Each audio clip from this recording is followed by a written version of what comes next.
দর্শক, এবার আমরা একটু আগাম শীতকালীন সবজির খবরাখবর জেনে নিতে চাই। আমরা এই মুহূর্তে যাব জামালপুরে, সেখান থেকে যুক্ত আছেন আমাদের সহকর্মী সাগর ফরাজি। সাগর, এখানকার বাজারে আসলে আগাম শীতকালীন সবজির সরবরাহ কেমন দেখতে পাচ্ছেন এবং দাম নিয়ে এখানকার ক্রেতা বিক্রেতারা যারা আছেন তারা কি বলছেন?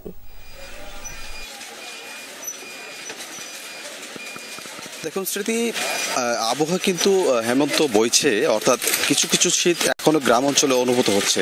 তো সেই জায়গা থেকে এই পরিস্থিতিতে আমরা গত বছর দেখেছি যে বাজারে কিন্তু ভরপুর শীতের সবজি থেকেছে, কিন্তু এবার তার চিত্র পুরোটাই উল্টো। আমরা দেখেছি যে অল্প সংখ্যক সবজি কিন্তু শীতকালীন যে সবজিগুলো রয়েছে, যেমন মূলা, বেগুন, ফুলকপি সহ যে সিম রয়েছে, সেই সবজি কিন্তু অল্প কিছু সবজি আমরা দেখেছি বাজারে উঠেছে। তো এই কারণে বাজারে সবজির দাম কিন্তু খুব বেশি যাচ্ছে বলে ক্রেতারা মনে করছেন। আর ব্যবসায়ীরা যেমনটি বলছেন যে যে আবহাওয়া যে খারাপ হয়েছে গত 2-3 মাস যাবৎ, সেই আবহাওয়া খারাপের কারণে কিন্তু আসলে এই শীতের সবজিগুলো কৃষকরা যখন রোপণ করেছে বারবার নষ্ট হয়ে যাওয়ার কারণে এই সবজিগুলো বাজারে এখন পর্যন্ত আসেনি।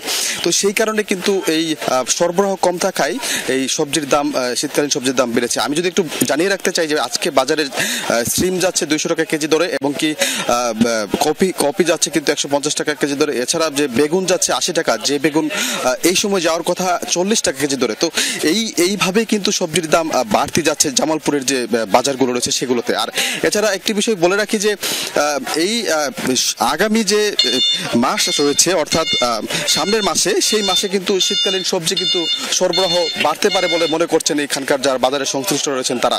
আর কৃষকরা যেমনটি বলছেন যে বারবারই তাদের জমি যে সবজি রোপণকৃত সবজিগুলি নষ্ট হওয়ার কারণে কিন্তু বাজারে সবজি সরবরাহ কম রয়েছে। স্মৃতি।